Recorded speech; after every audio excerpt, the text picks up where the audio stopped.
kitab yang ketiga kita sambung pada pertemuan akan datang insyaallah.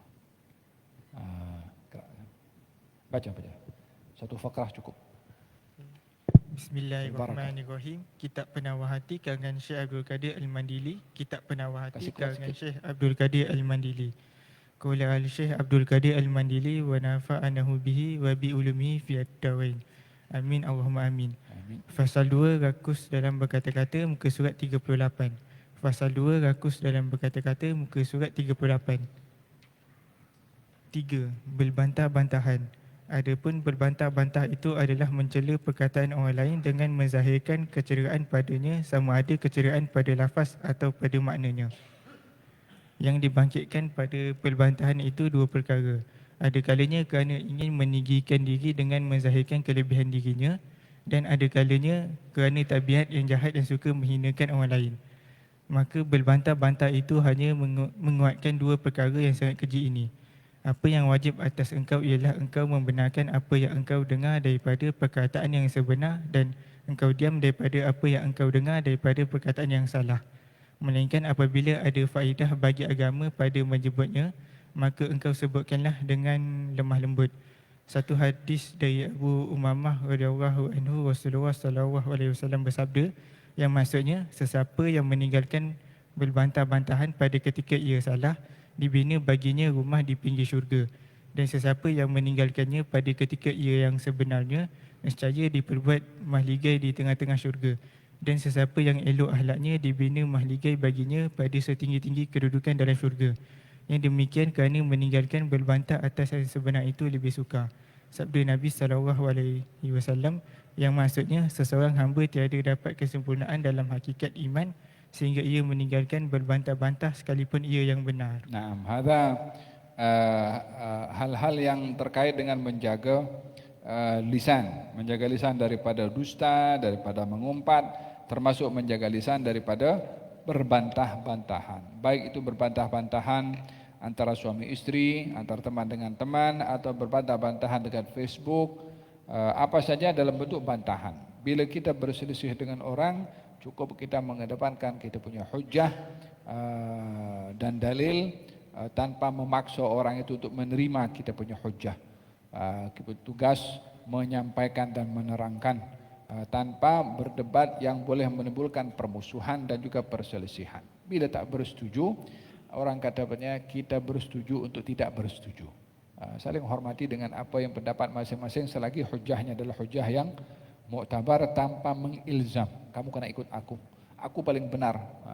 Yang ini dielakkan daripada berlaku, ya.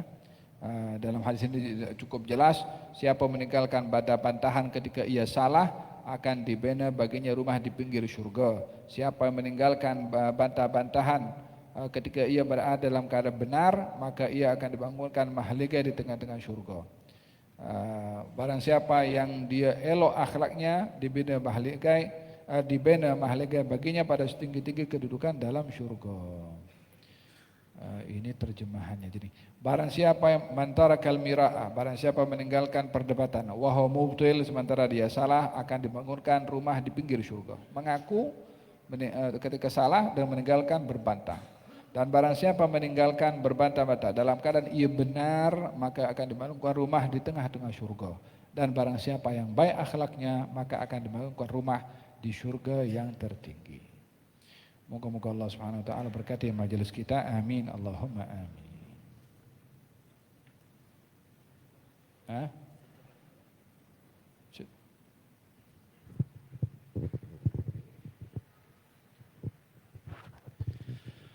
خير البرية نظره إلي خير البرية نظره إلي ما أنت إلا كنز العطية ما أنت إلا كنز العطية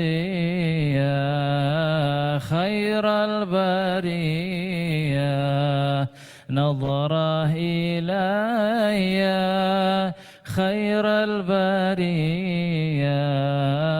نظرة إلي ما أنت إلا كنز العطية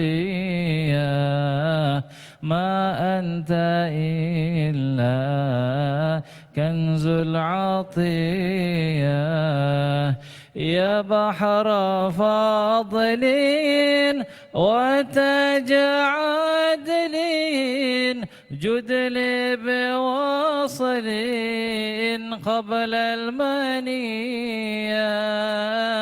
يا بحر فضل وتاج عدل جد لي بواصلين قبل المنية جد لي بواصلين قبل المنية خير البرية نظرة إلي خير البرية نظرة إلي ما أنت إلا كنز العطية ما أنت إلا كنز العطية كم ذا أنادي يا خير هادي يكفي بعادي يا نور عيني كم ذا أنادي يا خير هادي يكفي بعادي يا نور عيني يكفي بعادي يا نور عيني خير البرية نظرة إلي خير البرية نظرة إلي ما أنت إلا كنز العطية ما أنت إلا كنز العطية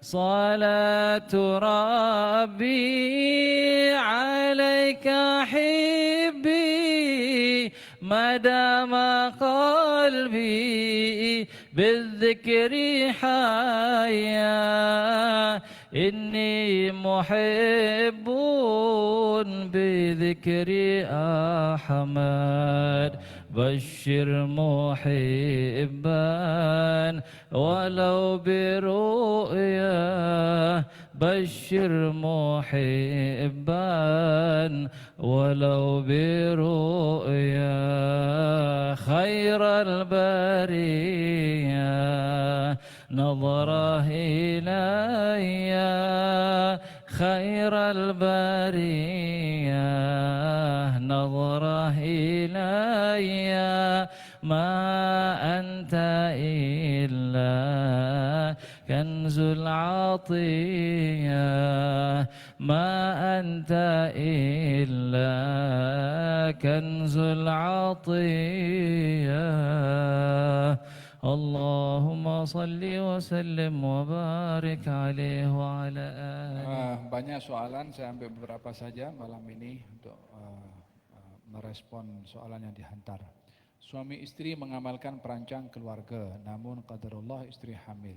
Istri sukar menerima takdir karena bimbang terbeban dari segi fisikal, penyusuan dan ekonomi, sehingga terlintas untuk menggugurkan kandungan. Bagaimana cara untuk ikhlas menerima takdir ini dan mengelak diri daripada melakukan pengguguran. Jadi ada beberapa hal ya, satu masalah fisikal, yang kedua masalah ekonomi.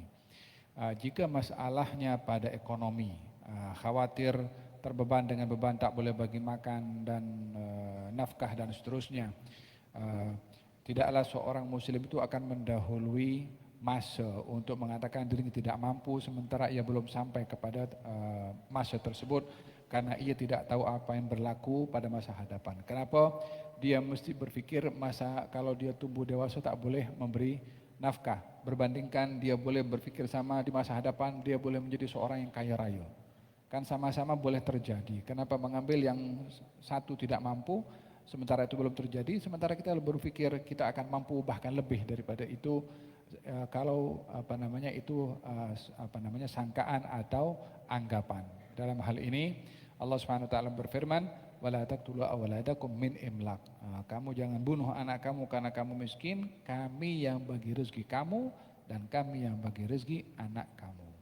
Demikian di dalam Al-Qur'an Al-Karim berkenaan dengan jaminan rezeki, bukan orang tua yang menjamin rezeki anak. Allah Subhanahu wa taala sendiri yang berfirman, kami yang bagi rezeki kepada mereka dan tak ada satu jaminan yang lebih benar daripada jaminan Allah Subhanahu wa ta'ala. Yang kedua berkenaan dengan fisikal, yakni bila dia mengandung akan memudaratkan kepada tubuh badannya, ya dalam hal ini dirujuk dulu kepada dokter. Adakah kandungan ini memudaratkan kepada ibunya? Adakah mungkin ibunya bermasalah, ada penyakit-penyakit tertentu yang kalau kandungan ini diteruskan boleh menyebabkan ibunya itu boleh hilang nyawa, boleh meninggal dunia.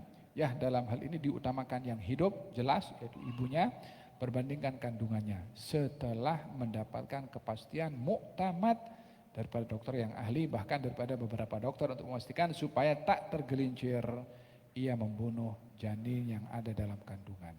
Karena menggugurkan bahagian daripada dosa, bergantung kepada kadar kandungan yang ada di dalam itu. Adakah itu masih berupa darah, adakah itu masih baru dapat tahu hamil, ataukah sudah berupa seketul daging, ataupun sudah lewat daripada 120 hari. Hukum berbeza dalam fiqh berkenaan dengan fasa kehamilan itu sendiri, antara fasa pertama, fasa kedua, fasa ketiga, dan paling akhir adalah fasa setelah dihembuskan nyawa. Yang ini adalah yang paling berbahaya sekali bila digugurkan, melainkan ada sebab-sebab yang munasabah, seperti sebabnya kalau diteruskan maka akan memudaratkan kepada ibunya. Setelah mendapat kepastian daripada dokter yang muktamad, barulah ia boleh mengambil langkah-langkah untuk pengguguran. Tapi kalau masalahnya adalah masalah ekonomi, Allah Subhanahu wa taala berfirman, kamu jangan bunuh anak kamu karena takut miskin, kami yang bagi rezeki kamu dan kami bagi rezeki kepada mereka. Saya menerima pemindahan buah pinggang dari seorang penderma yang telah meninggal dunia melalui pihak hospital, dan identiti penderma dirahasiakan, mungkin juga bukan muslim. Apakah amalan atau cara yang boleh saya lakukan untuk menunjukkan rasa syukur kepada penderma tersebut? Tentunya pertama syukur kepada Allah Ta'ala, yang kedua adalah berdoa kepada Allah Subhanahu wa taala untuk orang yang menderma. Kalau itu orang Islam, akan diberi sesuai dengan apa yang kita doakan, rezeki ke, zuriat ke, sehat ke, apa yang kita doakan. Kalau dia bukan Islam, kalau sudah meninggal dunia, harap-harapnya doa itu dikabulkan oleh Allah untuk keluarganya, mudah-mudahan diberi hidayah oleh Allah Subhanahu wa ta'ala, ataupun diberi rezeki atau nikmat di dunia. Nah, adakah benar wujud jin nasab? Karena kadangkala saya melihat kehidupan seorang seolah-olah mengulangi nasib atau ujian yang sama seperti keturunannya. Bagaimana pandangan Islam dalam memahami perkara ini dan bagaimana sepatutnya kita menyikapi? Tak ada jin nasab.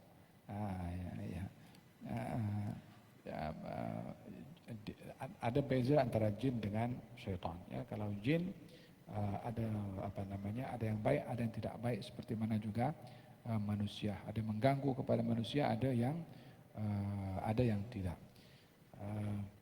Kita diperintahkan untuk berlindung kepada Allah Subhanahu wa taala daripada gangguan jin, seperti mana kita membaca surat Al-Falaq dan juga surat An-Nas yang dijadikan sebagai ruqyah untuk membentengi diri daripada gangguan jin dan juga daripada gangguan syaitan.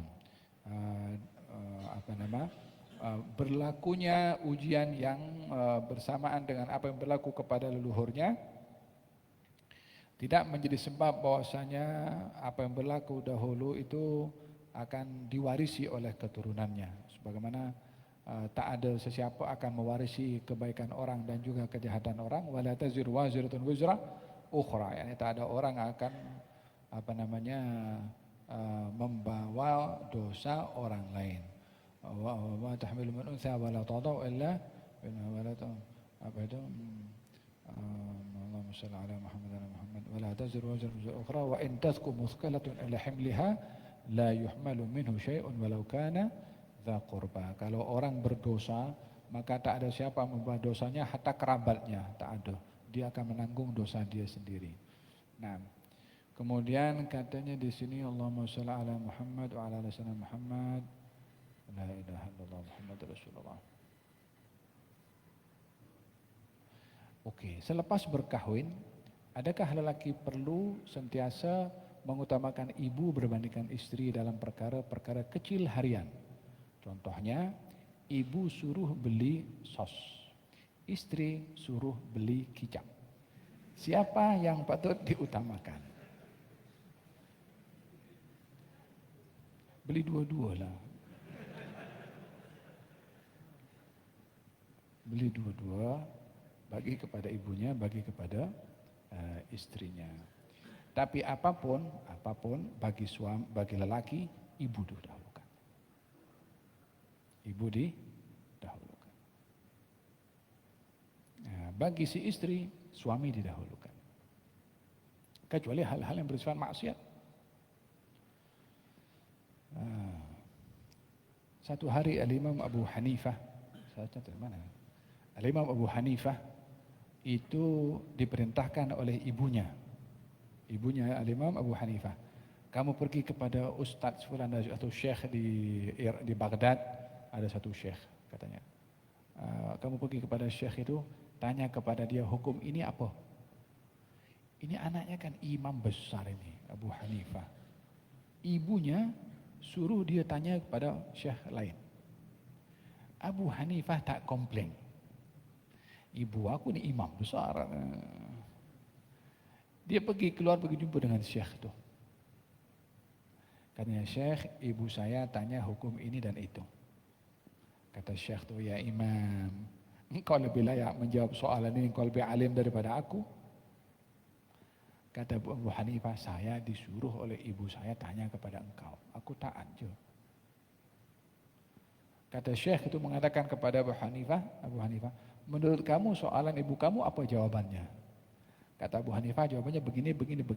Oke, bagi tahu kepada ibu kamu, jawaban aku sama dengan jawaban kamu. Tapi tak mau dia lawan kepada ibunya. Faham dong? Tidak ada barakah pada seorang anak lelaki kalau mendahulukan selain daripada ibunya.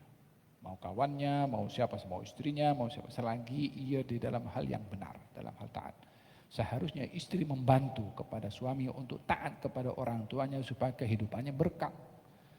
Bagaimana si istri akan hidup berkat kalau ia membantu suaminya tak ikut kepada ibunya atau durhaka kepada orang tuanya? Nak berkat macam mana hidup kalau anak itu durhaka kepada orang tua, ya? Jadi secara umumnya adalah ibu didahulukan. Walau bagaimanapun dilihat pada kondisi adakah yang disuruh itu hak atau yang batil maksiat atau bukan, dan melihat ibunya suruh beli sos, istrinya sedang jatuh jatuhnya boleh membawa kepada mudarat. Tunggu dulu, aku nak beli sos. Ya tak begitulah. Dalam hal ini kita situasi menentukan juga, tergantung keadaan itu apa. Tapi kalau antara sos dengan kicap, tak terlalu big deal lah untuk nak ditawarkan. Nah, Allahu a'lam.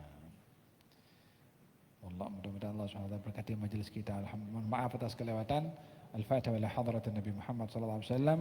Bisir Al-Fatihah. Bismillahirrahmanirrahim. Alhamdulillah rabbil alamin. Arrahmanirrahim. Maliki yaumiddin. Iyyaka na'budu wa iyyaka nasta'in. Shiratal mustaqim.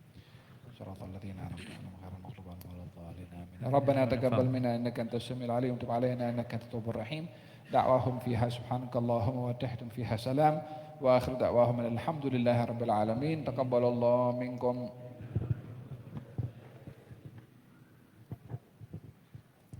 Alhamdulillah berakhir sudah majlis taklim kita pada malam hari ini. Jutaan terima kasih diucapkan kepada muslimin dan muslimat yang istiqamah hadir memerakam majlis pada setiap minggu dan juga kepada mereka yang sentiasa menonton melalui live streaming. Serta terima kasih juga kepada ahli khidmat yang bersama-sama dalam membantu perjalanan majlis. Jazakumullah khairan katsira. Mari sama-sama kita doakan guru yang membimbing kita semua pada malam hari ini, iaitu Al-Habib Ali Zainal Abidin bin Abu Bakar Al-Hamid, serta para tetamu yang hadir pada malam hari ini. Mudah-mudahan Allah SWT panjangkan usia mereka. Allah mengangkat darjat mereka. Allah memberikan keafiatan